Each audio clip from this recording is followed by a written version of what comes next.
Hello दोस्तों, मैं लेके आ चुका हूँ माय फर्स्ट वाइफ का एपिसोड 11। तो मैं आशा करता हूँ कि आपको ये स्टोरी बहुत पसंद आ रही होगी। अगर आप इसके ज़्यादा एपिसोड देखना चाहते हैं और अब तक के एपिसोड अपलोड हो चुके हैं वो भी देखना चाहते हैं, तो मैंने इस सीरीज की प्लेलिस्ट बना ली है। आप चेक कर सकते हो, प्लेलिस्ट में सारे एपिसोड मिल जाएंगे जो अब तक अपलोड हुए हैं। आज हम सुनेंगे इस सीरीज का एपिसोड 11। तो स्टार्ट करते हैं।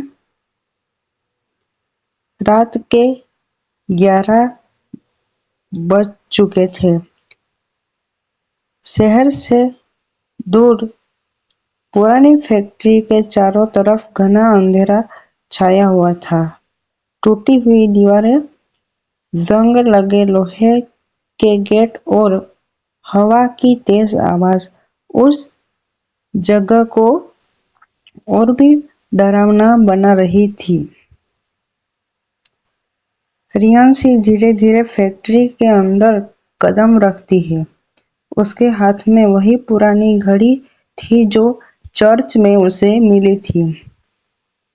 उसका दिल तेजी से धड़कने लगता है। हर कदम के साथ उसे ऐसा महसूस होता है कि आज उसकी जिंदगी हमेशा के लिए बदलने वाली है। अचानक फैक्ट्री के अंदर लगी पुरानी मशीन अपने आप चलने लगती है।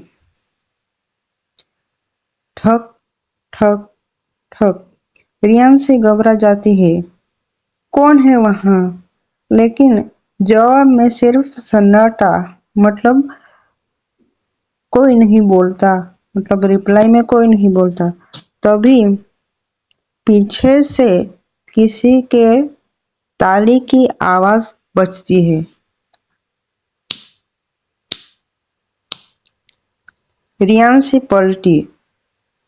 सामने वही नकाबपोश आदमी खड़ा था, काले कपड़े में, चेहरे पर काला मास्क, आंखों में वही चांदी की अंगूठी। रियांशी गुस्से में उसकी तरफ बढ़ी। तुम आखिर हो कौन? क्यों मेरी जिंदगी बर्बाद करना चाहती हो?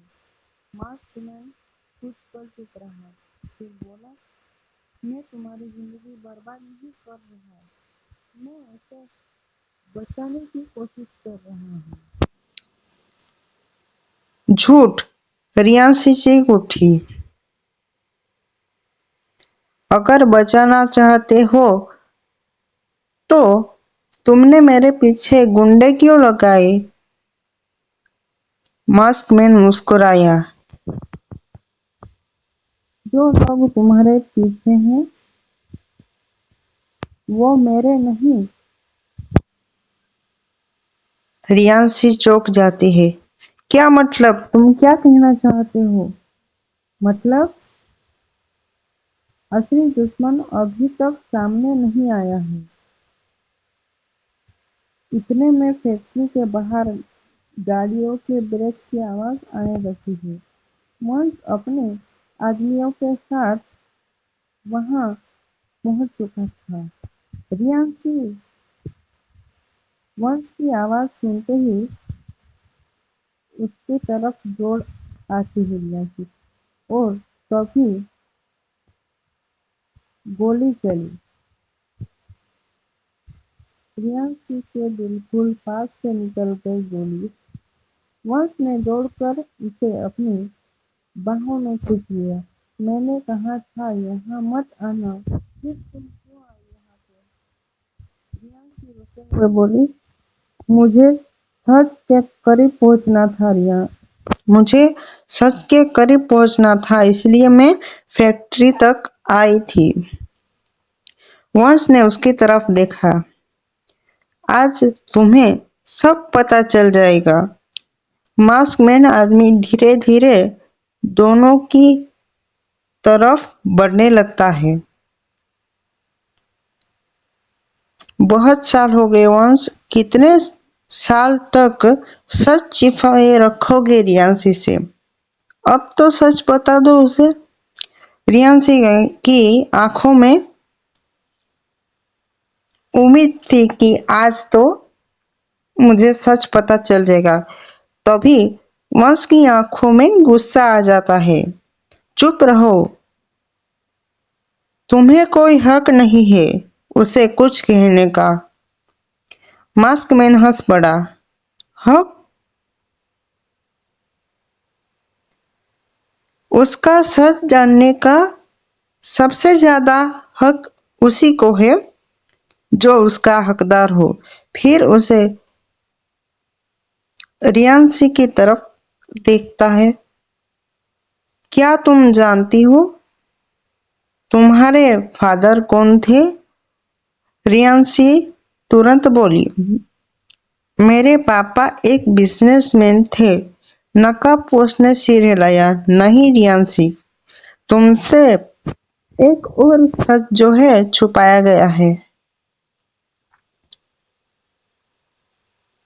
वो सिर्फ बिजनेसमैन नहीं थे, बल्कि उसने कुछ जेब में हाथ डाला, पुरानी फाइल निकाली और जमीन पर फेंक दी। रियांशी कांपते हाथों से वो फाइल जो है देख लेती है। फाइल के पहले पन्ने पर लिखा था ब्लैक कोबरा सिंडिकेट। उसके नीचे राघव गुप्ता सीनियर मैनेजर। रियांशी की आंखें फैल जाती है। नहीं, कह दो कि ये झूठ है, ये नहीं हो सकता। ये झूठ है, मैं तुम्हारी बात पे विश्वास नहीं करती हूँ। मेरे पापा ऐसे नहीं कर सकते। नकाबपोश बोला, अगर यकीन नहीं है तो बाकी पन्ने भी पलट के देख लो। रियांशी ने अगला पन्ना खोला। उसमें उसके फादर की कई तस्वीरें रखी हुई थी, कभी बंदरगाह पर तो कभी हथियारों के खेप के साथ, कभी गैंग के लोगों के बीच। हर तस्वीर पर एक निशान बना हुआ था, ब्लैक कोबरा। रियांशी की आंखों से आंसू बहने लगते हैं। नहीं, ये सब फेक है। तभी वंश धीरे धीरे उसके पास आया। उसने नीचे झुककर फाइल उठाई। कुछ पल तक वह चुप रहा, फिर बोला, ये तस्वीरें फेक नहीं है रियांशी, ये सच्ची तस्वीरें हैं। रियांशी ने हैरानी से उसकी तरफ देखते हुए कहा, मतलब? वंश ने भारी आवाज में कहा, तुम्हारे पापा सचमुच ब्लैक कोबरा सिंडिकेट का हिस्सा रह चुके हैं। यह सुनते ही रियांशी के पैरों तले जमीन खिसक जाती है। उसे लगा कि पूरी दुनिया उसकी बिखर चुकी हो।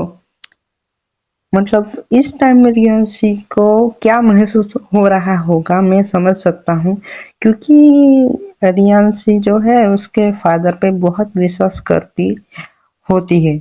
तो अगर किसी बेटी का अपने फादर पर से विश्वास उठ जाता है तो मैं समझ सकता हूँ उसकी क्या हालत हो सकती है।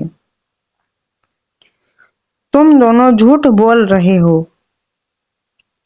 वो रोते हुए बोली। मेरे पापा एक क्रिमिनल नहीं हो सकते।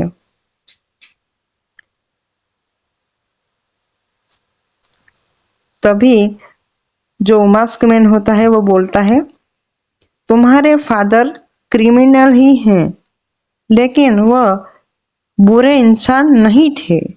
रियांशी उसके तरफ देखने लगी। फिर क्या हुआ था? नकाबपोश ने गहरी सांस ली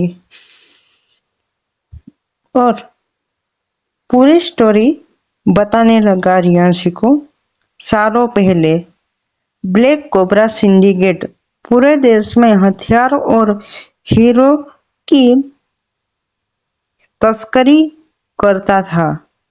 तुम्हारे फादर उस गैंग के सबसे भरोसेमंद लोगों में से एक थे, लेकिन एक दिन उन्हें पता चला कि गैंग मासूम लोगों की जान लेकर फायदा उठा रहा था। मतलब जो मासूम लोग होते हैं उनकी जान ले रहा था। उन्होंने गैंग को क्विट करने की कोशिश की और वही उनकी सबसे बड़ी गलती साबित हुई। वंश ने पहली बार उसकी बातचीत नहीं काटी, क्योंकि जो कुछ वो बोल रहा था वो सच ही था। रियांशी की आंख मतलब वो जोर जोर से सांसें लेने लगती है, उसकी सांसें जो है तेज होने लगती है। फिर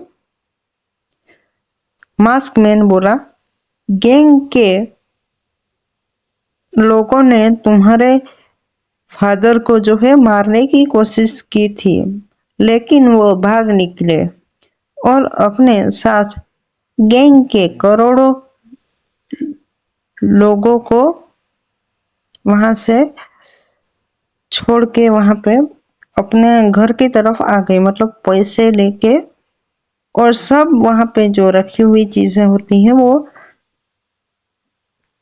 सब चीजें लेकर भाग गए। यहाँ तक कि वहां पे रखी हुई जो फाइल होती है वो भी उनके हाथ लग गई। उन्होंने फाइलों के कारण आज तक उनका पीछा किया था। जो कोबरा सिंडिकेट के माफिया लोग थे, उन्होंने फाइल के चलते रियांशी के पापा का अब तक पीछा नहीं छोड़ा था। रियांशी की आंखें डर से साफ छलक रही थी। तो मेरी जिंदगी इसलिए खतरे में है? मास्क मैन ने धीरे से सिर हिलाया। हाँ रियांशी, क्योंकि दुश्मनों को लगता है वो फाइलें अब तुम्हारे पास है। रियांशी पूरी तरह टूट जाती है। उसी टाइम उसने वंश की तरफ देखा। अगर तुम्हें ये सच पता था तो मुझे बताया क्यों नहीं? इतने सालों से मुझे सच से अनजान क्यों रखा?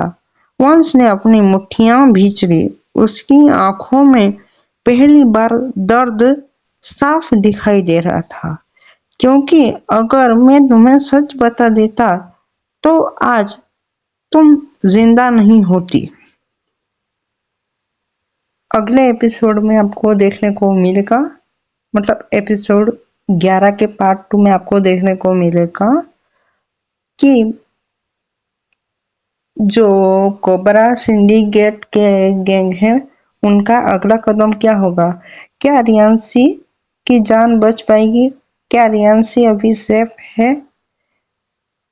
ये सारे सवालों के जवाब आपको आने वाले स्टोरी में मिलेंगे। तो मिलते हैं एपिसोड 11 के पार्ट 2 के साथ।